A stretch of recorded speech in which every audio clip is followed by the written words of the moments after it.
Hello बच्चों, सभी को नमस्कार। आइए हम त्रिकोणमितीय समीकरण को हल करते हैं। इसमें आपको थीटा का मान ज्ञात करना होता है और जैसा कि कोर्स में है थीटा का मान 0 डिग्री और 90 डिग्री के बीच में होना चाहिए। वास्तव में 0 डिग्री और 90 डिग्री के बीच में ही हम लोगों ने थीटा का मान याद रखा है और याद आपको ये मान के चलते हैं कि यह मान थीटा के मान अलग अलग होने पर साइन कॉस टैन का मान कैसे बदलता है।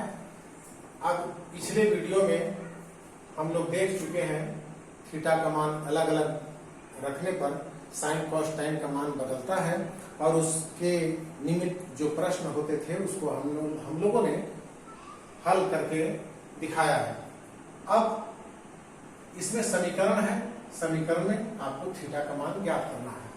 पहला सवाल देखिए कैसे बनता है। पहला देखिए लिखा है साइन थीटा, ठीक है, बराबर कॉस थीटा। क्लियर है। कॉस थीटा को आप समझने के लिए साइन थीटा बराबर कॉस थीटा को आप लिख सकते हैं कॉस थीटा गुणित 1 इसलिए क्योंकि गुणा करने पर उतना ही का उतना ही आएगा। अब हमको पक्षांतर करने में सुविधा होगी। साइन थीटा बढ़ते यहाँ चूंकि ए जो है गुणा के रूप में है, बाएं तरफ आएगा, पक्षांतर करेंगे तो भाग बन जाएगा कॉस थीटा और इधर छूट गया 1। देखिए फायदा हुआ, एक यहीं पर आ गया और एक गुणा के रूप में था इसलिए इसको पक्षांतर किए बाएं तरफ लाए तो ये गुणा जो है भाग बन गया। अब इतना आप साइन थीटा बटे कॉस थीटा को लिखते हैं टैन थीटा बराबर 1 है और 1 को लिखते हैं टैन के रूप में भी। टैन में ही आप देखिए कि 1 कहां पर आता है तो टैन 45 में आता है, टैन 45 डिग्री आता है। एक टैन 45 को 1 कहां मान, बहुत जगह मान आता है, लेकिन टैन वाले लाइन में आपको खोजना है क्योंकि यहाँ पर टैन दिया हुआ है टैन 45। इसलिए थीटा की जगह देखिए क्या बैठा हुआ है, 45 डिग्री बैठा है। यह आपका आंसर हो गया, ठीक है, 45 डिग्री। नेक्स्ट प्रश्न देखिए, दूसरा प्रश्न बनाते हैं। दूसरा प्रश्न बनाते हैं क्या है, 2 cos थीटा बराबर 1। इसलिए cos थीटा का मान कितना आ जाएगा 1 और एक पक्षांतर गुणा के रूप में है, दाएं तरफ ले जाएंगे तो 2 बनेगा, यानी cos थीटा का मान कितना हो जाएगा 1/2। cos वाली लाइन में 1/2 कहां पर आता है, cos वाली लाइन में 1/2 कहां पर आता है, cos 60 में आता है, cos 60 डिग्री में आता है 1/2। इसलिए हमने 1/2 की जगह पर क्या रखा, cos 60 रखा। अब देखिए cos दोनों तरफ से हटा देते हैं तो थीटा की जगह पर क्या बैठा हुआ है, 60 डिग्री बैठा हुआ है, ठीक है, आंसर। तीसरा प्रश्न देखिए, तीसरा प्रश्न अब क्या आता है, ये देखिए 2 sin square theta is equal to half. इसके बाद sin स्क्वायर थीटा 1/2 और ये गुणा है, उधर जाएगा भाग हो जाएगा 2, यानी 1/4 हो गया। इसलिए साइन थीटा का मान कितना हो जाएगा, साइन थीटा का मान वर्गमूल 1/4। क्यों, क्योंकि इसका वर्गमूल साइन थीटा 2 बार है, sine theta into sine theta 2 बार, तो इसका हम 1 बार लिखे वर्गमूल, तो इसका भी 2 वर्गमूल लेना पड़ेगा। तो 1 का वर्गमूल 1 आया और 4 का वर्गमूल 2 आया। यह 1/2 साइन वाली लाइन में क्या आता है, साइन 30 डिग्री में आता है, साइन 30 डिग्री में 1/2 आता है। तो दोनों तरफ अब साइन साइन हटा लिए तो थीटा का मान दिख रहा है 30 डिग्री। यह आंसर आपका हो जाएगा। तीसरे प्रश्न, 3 प्रश्न, एक प्रश्न इधर छोटा सा और हो जाएगा।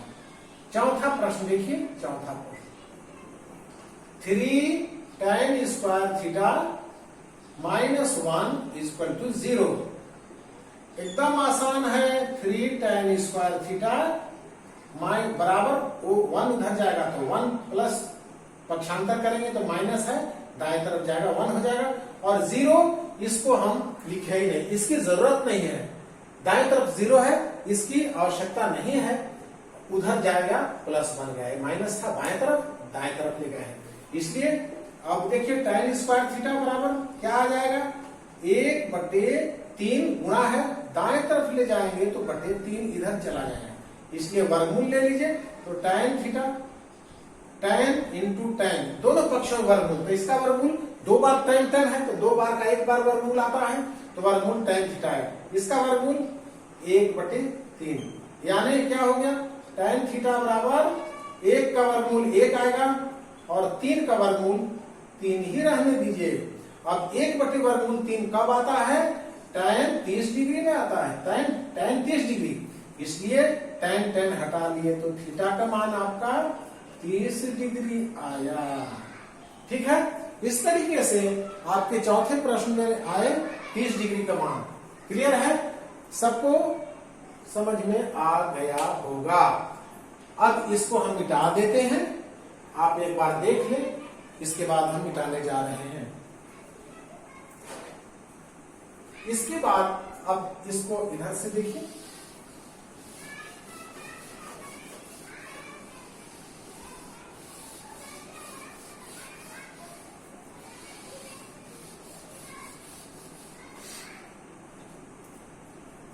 पांचवा,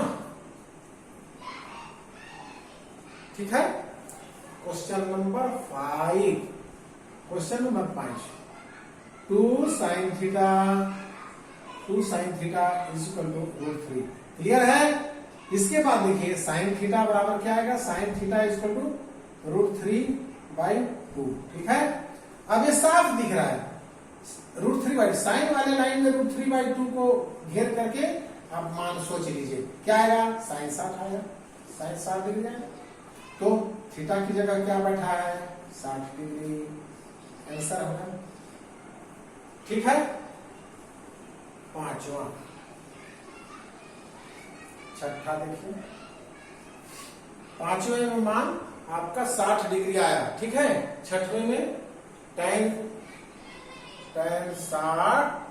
थीटा इक्वल टू 0, यानी tan theta is equal to, अब देखिए 0 कब आता है, छठा सवाल, tan के लाइन में 0, आपको 0 दिखना है, tan के लाइन में 0 क्या होगा, tan के लाइन में 0, tan 0 डिग्री, tan 0 में ही 0 आता है, इसलिए थीटा का मान क्या आएगा, थीटा का मान 0 डिग्री आएगा। ठीक है, छठा मान 0 डिग्री आया। सातवां आप देखते हैं, सातवां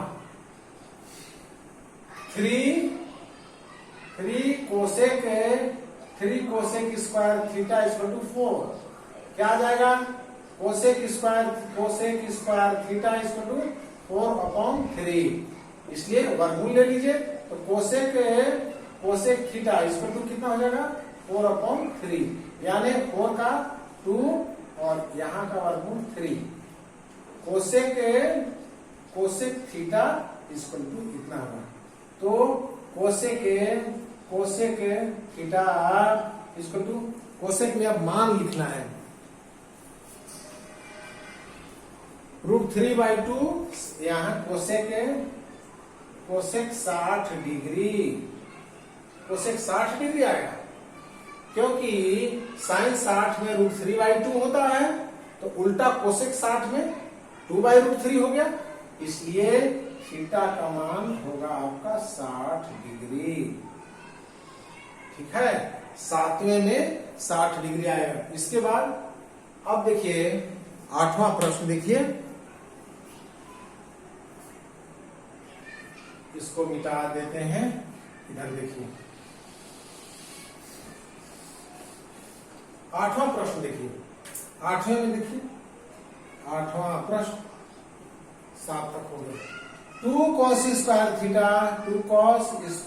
थीटा इक्वल टू हाफ, इस आगे कैसे होगा, cos स्क्वायर थीटा 1/2 और 2 इधर गया इंटू 2, 1/4।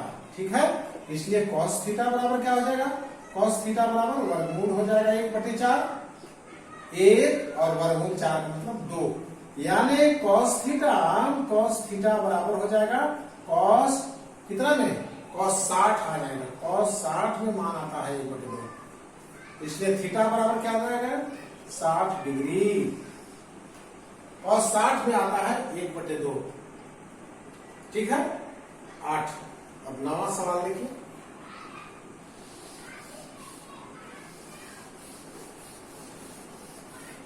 ठीक है नवा क्वेश्चन नंबर 9।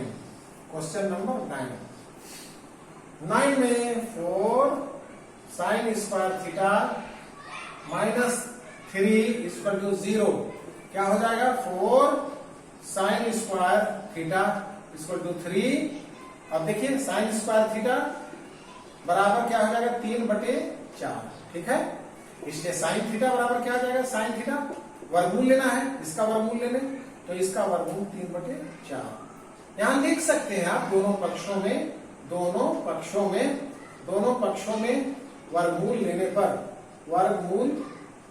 दोनों पक्षों में वर्गमूल लेने पर कितना हो जाएगा वर्गमूल 3 और ये हो जाएगा 4 का 2, यानी साइन थीटा का मान आया वर्गमूल 3/2। ये 3/2 कहां पर अटका हुआ है, साइन में, साइन 60 में अटका हुआ है, साइन 60 डिग्री, इसलिए थीटा का मान कितना आया, थीटा का मान 60 डिग्री आएगा, ठीक है। साइन 60 मान आएगा। ये 9वां सवाल है। अब आइए 10वें सवाल में, इसको मिटा देते हैं। 10वां सवाल, 10वें सवाल में देखिए यह है 4 sec square theta minus 1 equal to 3। यह है क्वेश्चन नंबर 10। अब देखिए इतना है, अब 4 sec square theta equal to 3, ये उधर चला जाएगा, पक्षांतर करेंगे दाएं तरफ 1, यानी कितना आएगा 4। इसलिए sec square theta equal to 4 divided by इस भाग में बनेगा 4, यानी कितना है 1। तो sec square theta equal to 1 हुआ, तो वर्गमूल लेने पर सेक थीटा का मान कितना आ जाएगा, वर्गमूल 1, यानी 1 आया, यानी सेक थीटा इक्वल टू 1 किस में आता है, कॉस 0 में 1 आएगा तो सेक में भी आएगा, इसलिए सेक 0 डिग्री, सेक 0 डिग्री, यानी थीटा का मान हो जाएगा 0 डिग्री, ठीक है। प्रश्न 10वां का हल हो गया। अब 11वां और अंतिम देखिए, प्रश्न number 11 cot square theta equal to 3, तो क्या हो जाएगा कॉट थीटा इक्वल टू वर्गमूल 3। और वर्गमूल 3 कॉट थीटा में किसका आता है, tan 30 का उल्टा हो जाएगा। tan 30 में आता है 1/वर्गमूल 3, कॉट में उलट देंगे तो कॉट में वर्गमूल 3/1 आ जाएगा, यानी कॉट कितना आ जाएगा, कॉट 30 डिग्री, इसलिए थीटा का मान आ जाएगा 30 डिग्री, ठीक है। इस तरीके से आपका पूरा ये हल हो गया। ये प्रैक्टिस के लिए है, इस प्रकार बहुत सारे प्रश्न होते हैं, आप सिर्फ इस तरीके को फॉलो कीजिए, केवल तरीका सीखिए, आपका सारा प्रश्न हल हो जाएगा। आपसे बहुत बहुत शुभकामनाएं, मंगल हो, बहुत बहुत शुक्रिया, थैंक यू।